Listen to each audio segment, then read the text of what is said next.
আসসালামু আলাইকুম এভরিওয়ান। সবাইকে একটি জরুরি কথা বলার জন্য আসতে বাধ্য হলাম। ভারতের দাদাগিরি বাংলাদেশে চলবে না, প্রথম কথা। দ্বিতীয় কথা আছেন কি, মোদি একজন চাওয়ালা, তার কাছ থেকে ভালো কিছু এক্সপেক্ট করা যায় না। আর তার ডাইন হাত সবচেয়ে বড় দালাল ইন্টারন্যাশনাল, সে আছেন শুভেন্দু। শুভেন্দুর ব্যাকগ্রাউন্ড খুবই খারাপ। সে মদ্যপান করে, হোটেলে ড্রিঙ্ক করে, মেয়েদের ছেলেদের সাথে নাচানাচি করে এবং মেয়েলি বিষয় তার ব্যাড রেকর্ড খুবই খারাপ। যার চরিত্র ঠিক নাই, সে কীভাবে মন্ত্রী হয়? আর মুসলমানদের উপরে যে অত্যাচার শুরু করে দিয়েছে, আসলে এটা একজন মানুষ হিসাবে মেনে নেওয়া যায় না। আমার কথা আছে, হিন্দু মুসলিম যে হোক না কেন, সবই আল্লাহ সৃষ্টি। একজন নির্বাচন হারতেই পারে, তার মানে এই নয় যে মুসলমান পুরুষদেরকে রাস্তা বেরোয় কাপড় চোপড় খুলে ল্যাংটা করে ছেড়ে দিতে হবে, মেয়েদেরকে ইজ্জত সম্মানে আঘাত করতে হবে, বাড়ি থেকে ধরে নিয়ে তাকে ধর্ষণ করতে হবে। এটা কোনো রাজনৈতিক কোনো ক্ষমতা না। আর এগুলো বাংলাদেশে চলবে না। বাংলাদেশে কোনো একটা মুসলিমকে দেখছেন নির্বাচন হওয়ার পরে যেটা মন্দির আঘাত করছে, একটা হিন্দু ছেলে মেয়েদের উপর নির্যাতন করছে, এরকম কোনো রেকর্ড নেই।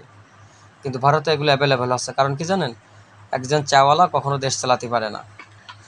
আর এই দাদাগিরি ভারত তামাইতেই লিপিবদ্ধ থাকবে, বাংলাদেশে কখনো পৌঁছাবে না। আর যদি ষড়যন্ত্র করে বাংলাদেশে এগুলো করার চেষ্টা করে, তা আমি মনে করি বাংলাদেশ এখন 1971-এর বাংলাদেশ না, এখন 2026-এর বাংলাদেশ।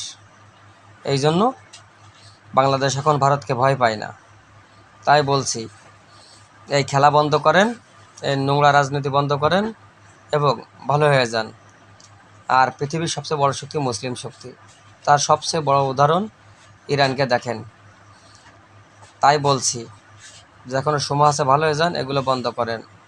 আমি কাউরে মিন করে কথা বলছি না, যে একজন ক্ষমতায় হারতে পারে, একজন জিততেই পারে, এটা স্বাভাবিক।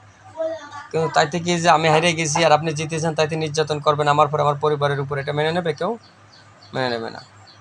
এই জন্য এর অবশ্যই একটা সমাধান হওয়া উচিত। শুভেন্দু মানুষ আমি বুঝি না, শুভেন্দু যার চরিত্রই ঠিক নাই, যার জন্মেরই ঠিক নাই, শেল কুত্তার পয়দা, তাকে ক্ষমতায় আনে মানুষ কীভাবে?